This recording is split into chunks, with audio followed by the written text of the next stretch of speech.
Hey, Sali, schön bist du da bei uns im Ego-Kanal.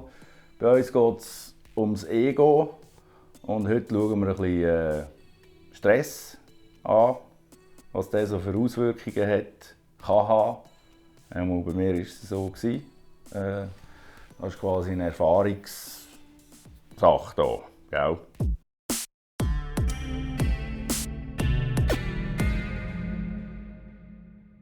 Vielleicht fragst du dich jetzt ja, was das Ego, wie kann das Ego stressen? Das Ego, wenn es nicht so läuft, wie das Ego will, vielleicht kennst du das Gefühl auch schon, wenn es nicht so läuft, wie das Ego will, dann wird es stressig. Also die Energien ändern sich. Das Ego oder der Ego-Verstand, der ist meistens gegen die Situation, wie sie ist, wenn es nicht so ist, wie sich das Ego da jetzt vorstellt. Umso häufiger als die Situation ist, umso mehr wirkt sich dann da aus bei dir selber und auch bei deinem Umfeld. Eben, das sind so die Energien. Wenn man bewusst ist, merkt man, dass irgendetwas passiert jetzt. Und eben das mit dem Aufregen und so ist nicht so gesund.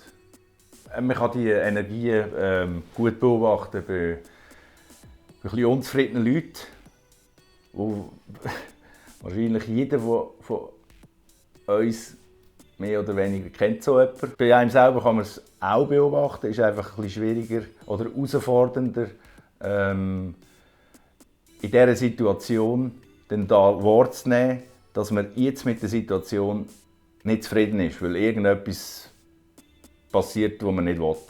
Man ist dann angestrengt, verkrampft irgendwie und diese Energie, die fühlt sich schon ungesund an. Aus eigener Erfahrung auch gehe ich davon aus, dass sich da auf den Körper und auch aufs Umfeld, auf die anderen Leute auch, tut sich da irgendwie übertragen.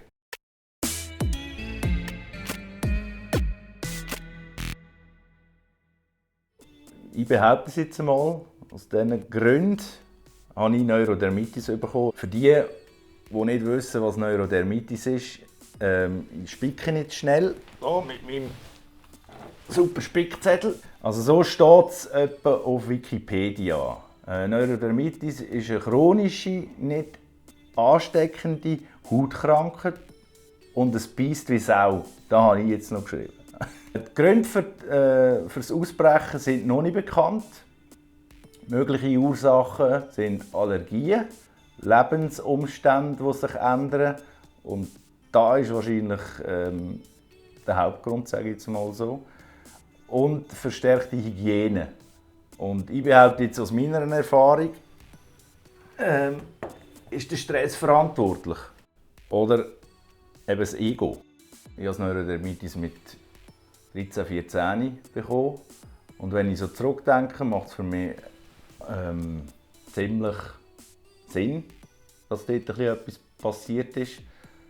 Weil in dieser Zeit bin ich ziemlich gestresst in der Schule, also Leistungsdruck, aber auch Ansehen und so. Das war alles so etwas, das hat mich wahrscheinlich ziemlich auf Trab gehalten. Ein gewisser Pegel Stress über eine gewisse Länge.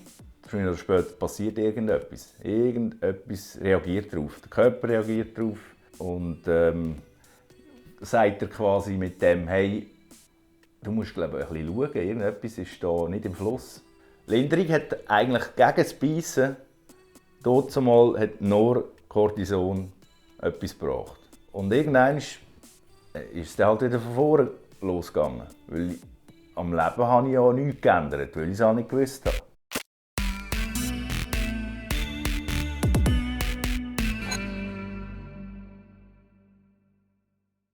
Es kommt ein bisschen darauf an, wie man durchs Leben geht.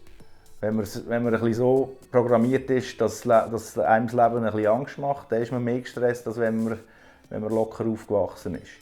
Meditieren zum Beispiel, also das ist etwas, Meditation, da holt einem extrem runter.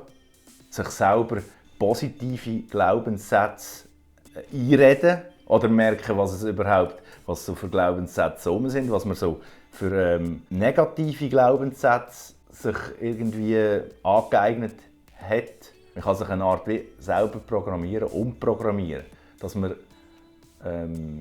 leichter durchs Leben gehen kann. Bei mir hat es sich so ausgewirkt, beißen tut es mich praktisch nicht mehr. Ganz wenig. Bei dem Moment, wo es mich beißt, wenn ich in das Gefühl hineingehe und nur schon durch Schnaufen, bewusst im Moment gehen und bewusst halt auch den Moment annehmen, so wie er ist. Weil es ist ja so. Man kann ja dann immer noch etwas ändern, aber man muss sich ja nicht aufregen. Das Essen hat auch noch eine Auswirkung bei mir und auch das Trinken natürlich, also Alkohol oder so. Das ist ja logisch. Man nimmt es in den Körper ein, also wird irgendeine Reaktion daraus kommen.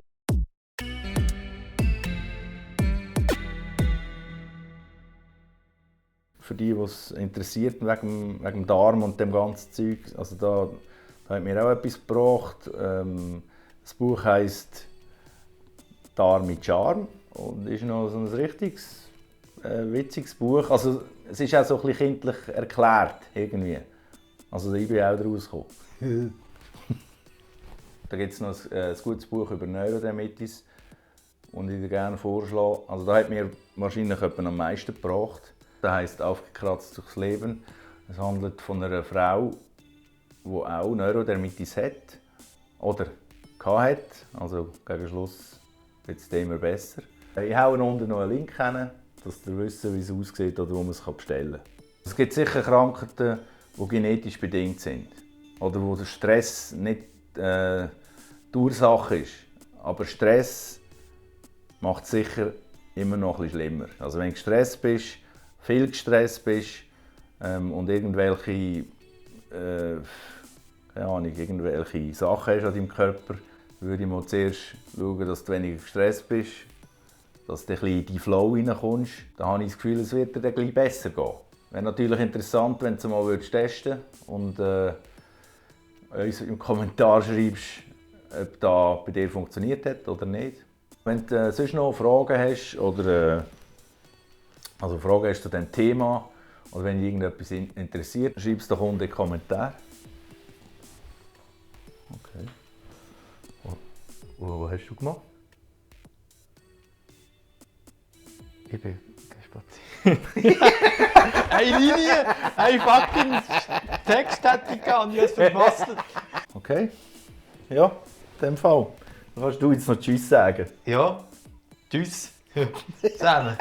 Tun Sie noch das Höckchen rauf, also das Pfeili, das Ding, oder, den Daumen und ja, tun doch abonnieren. He? Das wäre cool. Ja. Also, schön zusammen. He? Hey, bis dann.